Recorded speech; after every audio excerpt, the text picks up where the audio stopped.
The pyramids are one of the seven wonders of the ancient world left standing and are some of the greatest man made structures on earth. The most famous Egyptian pyramids are those found at Giza, on the outskirts of Cairo. All of Egypt's pyramids, except for the small 3rd Dynasty pyramid of Zawat el Amwat, can be found on the west bank of the Nile, and most are grouped together in a number of pyramid fields. Imhotep helped create one of the first pyramids called the Step Pyramid of Djoser. This pyramid was created to symbolize a stairway by which the dead could ascend to the heavens.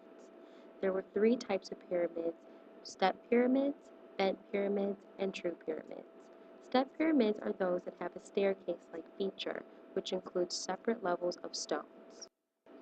And bent pyramids have imperfect angles, which make the pyramid look bent or crooked. True pyramids is seen as having perfect angles and strength to support the stones as the pyramid reaches its apex. After about 1790 BC, the pharaohs of ancient Egypt stopped building pyramids. Starting in the New Kingdom, the pharaohs of ancient Egypt were then buried and built rock-cut tombs. The creation of pyramids slowly became less of a priority due to the lack of centralized power and authority, and the pyramids became smaller, less well built, and hastily constructed. One of the most interesting mysteries surrounding the pyramids is who built them and how did they do it. While many myths have developed, the most common belief is that the pyramids must have required the labor of thousands of mistreated slaves ordered by the pharaoh against their will. In fact, it was expected that every citizen devote a certain amount of unpaid labor each year, with the exception of those holding royal status. Therefore, the labor force consisted of somewhere between 10,000 to 100,000 of both unskilled and skilled workers, which was probably nearly the entire male population. Then the laborers were fed very well, clothed, and housed by the state. This meant that they were probably the first to develop a highly organized society. Egyptians were also aware of the benefits of not working with the men of death, so they worked in rotations of a few months at a time. To build the pyramids, the workers were divided into two groups, one for each side of the pyramid. The first step was leveling the ground. Next, they had to dig up the stone needed for building from beneath the ground. Keep in mind that every pyramid was made of several million tons of stone, and all of it had to be dug up first. Then the stone had to be hauled to the construction site. Pyramids were generally placed nearby, but in one instance they had to travel over 430 miles to Giza. And how did they transport the stones? By wood, rope, and manpower, and some believe oxen as well. Blocks were then dragged up by working level of ramps, some of them weighing up to 50 tons each. The most amazing question is how they managed to incorporate chambers and passageways, and how they aligned them along the entire pyramid perfectly, with the cardinal points without modern technology. The creation of such enormous monuments took the effort of the entire community. Contrary to popular belief, the pyramids were not constructed solely as tomb sites for each pharaoh. In fact, their civilization became surrounded by the building of the pyramids, regardless of whether or not there was a pharaoh to be buried. Some pharaohs even had more than one built during their time in power. The pyramid was also an extremely impressive monument built because the ascent of the dead pharaoh to the sun was tremendously important for the afterlife of every member within the community, not just the pharaoh himself. The Great Pyramid of Giza, also known as Khufu's Pyramid, is one of the ancient wonders of the world. Located in northeast Egypt on the west bank of the Nile, this pyramid serves as a tomb of King Khufu, which is derived from the word Khnum, which means to protect me.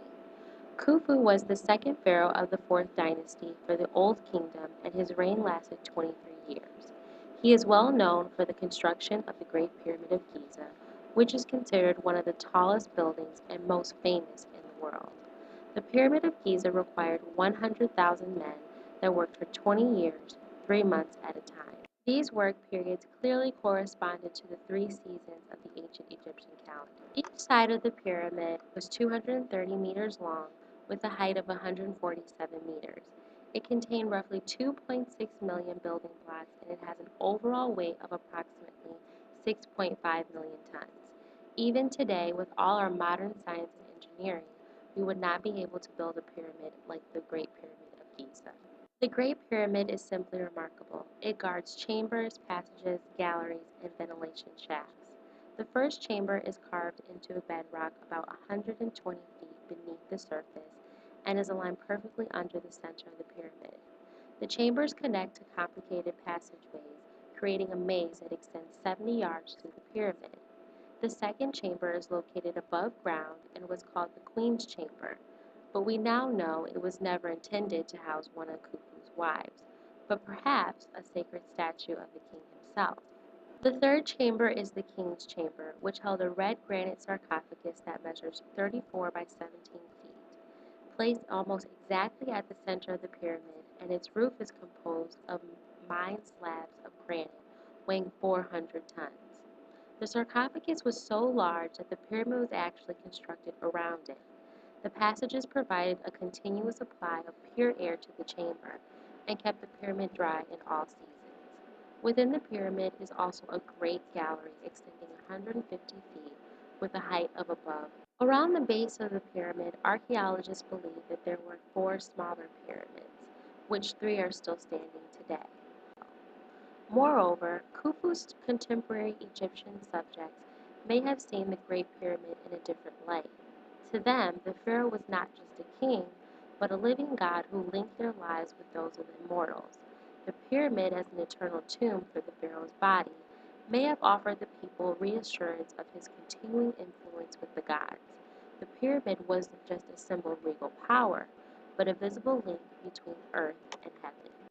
The art and culture of ancient Egyptians would be obsolete unless we concluded with the sacred script of hieroglyphics. Hieroglyphics were a very creative and artistic expression, and even though they were considered an art form, they were also a language. Egyptians did not appear to create art for the sake of art, but every monument and symbol had a specific purpose. Ancient Egyptians believed that hieroglyphs were created by the god Thoth and were in essence God's words. Derived from the root word hieros, meaning sacred text, the earliest discovery of hieroglyphics dates back to 3400 BC. But could it possibly predate cuneiform writing? Little is known about the pronunciation and meaning of the language because it was so complicated with the structure of vowels and unstructured consonants. Hieroglyphic language may have never been heard correctly as ancient Egyptians might have spoken, but it can be interpreted. In the 4th century, the Roman Emperor Theodosius ordered that all pagan temples be closed.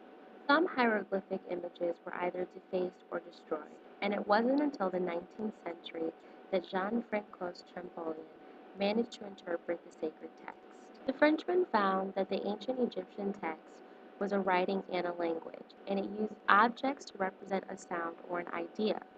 The picture acts as a puzzle that tells a story that uses religious and cultural symbols. The language is written in many directions, from left to right, right to left, and even vertically. Hieroglyphs were used to decorate temples, tombs, and monuments. Symbols could be written in ink or on reeds called papyrus or carved into stone, such as tombs or monuments. An example of a hieroglyph can be seen in the picture below. You'll see a picture of a crocodile, which is represented in the crocodile symbol and is interpreted as MSH, or Mish. If the symbol for each vowel were written separately, it would still spell out and represent a crocodile, with each individual letter MSH. Thank you for watching our presentation about the ancient mysteries of Egypt. We hope you enjoyed it as much as we did. We hope you found the material interesting.